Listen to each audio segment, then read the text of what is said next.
He didn't just tell a story. He embodied it. Here was a man who was different. On the surface, actually, of a number of stories that had told there. In the book, there are chapters titled Salvation, Acts of Contrition. Folks in the audience who aren't familiar with the Philippines may not know that it's a predominantly Catholic country, approximately 80%, with a large Muslim minority as well, although not as large in Metro Manila, where most of the drug war violence was, but larger in parts of the south where Duterte comes from. Joe, you've done your whole career is based on research on religion and Philippine public life, and you did extensive work related to how religion factored into the drug war.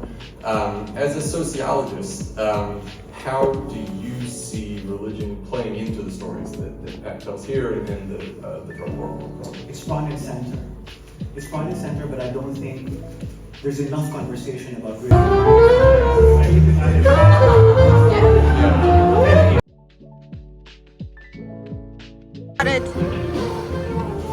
Sorry, invite the other day, and I was like, oh, Will found me. Here I was standing by this table trying to enjoy my food. Those are my friends, the three of them over there, busy getting seconds. The food was pretty good, so I don't blame them.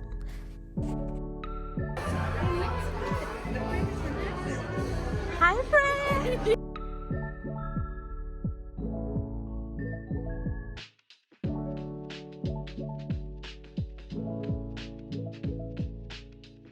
Hey guys, is it filming? So I just got back from attending a school event.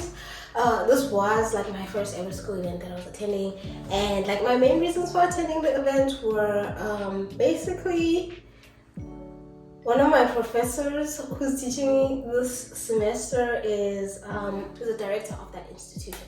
So I wanted to go for that reason. Another reason is like two of my friends work for that institution.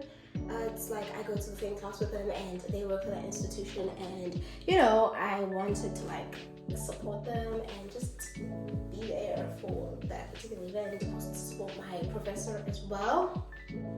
And I also thought like it would be just a great way for me to start mingling, or it's just another way for me to actually like mingle, rub shoulders with like my professors and like other professionals within the institution, because people attend these things and that's how you basically get to know new people. And the talk itself was,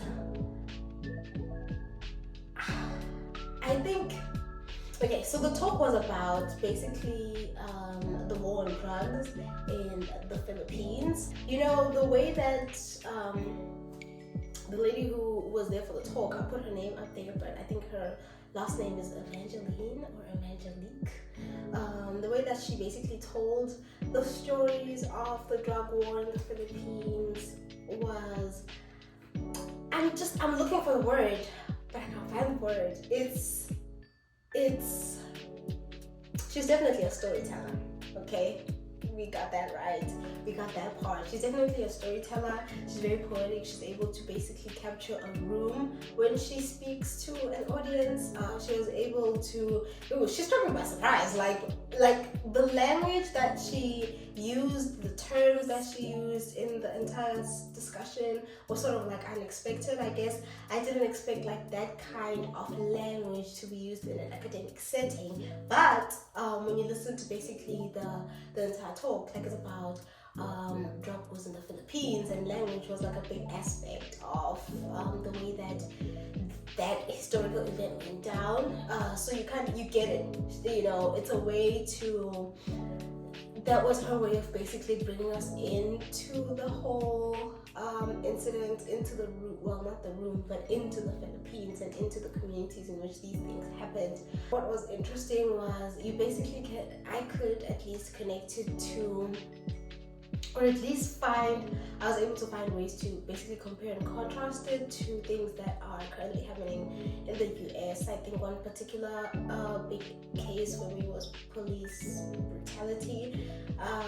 But what was interesting is the fact that, like, you know, the brutality that is happening there is different from police brutality in the US, in the sense that like the people there are of like one nation. So it wasn't a matter of there's a racial disparity there.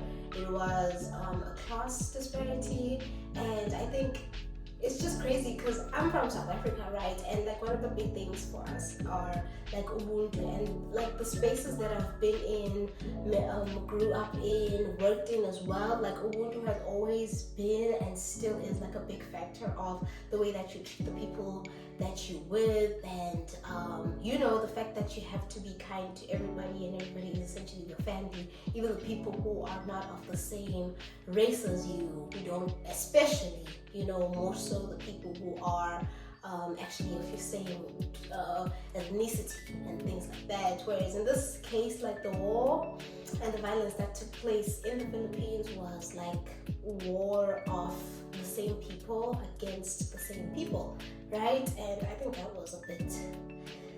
was a bit like, man, I don't, there's zero remorse. The way that they did things, she used the term salvage, she basically explained how, salvage in most other languages would mean that, you have a situation and you're trying to save the situation or get as much out of the situation as much as possible, right? Whereas salvage in the Philippines, or I forgot the language that they were speaking, but salvage for people who come from the Philippines is basically a term that is used to mean unalive, and also mean unalive in a brutal sense, like just dehumanizing behaviors of certain people. And that's why I say, like, it's interesting, because I think it's easier for me to say that I'm looking at a person who's not of the same color, race, background, or language, ethnicity, or whatever as me, and just say, okay, I'm dehumanizing that person, and then I would be able to, in the Philippine sense, salvage a person in that sense. But the fact that they were able to dehumanize their own and salvage them in that sense was a bit like interesting for me. But it was a good talk. That was basically today's day. Right now, I'm about to actually go to Chick-fil-A because I want to film a Chick-fil-A video. So my friend's gonna pick me up,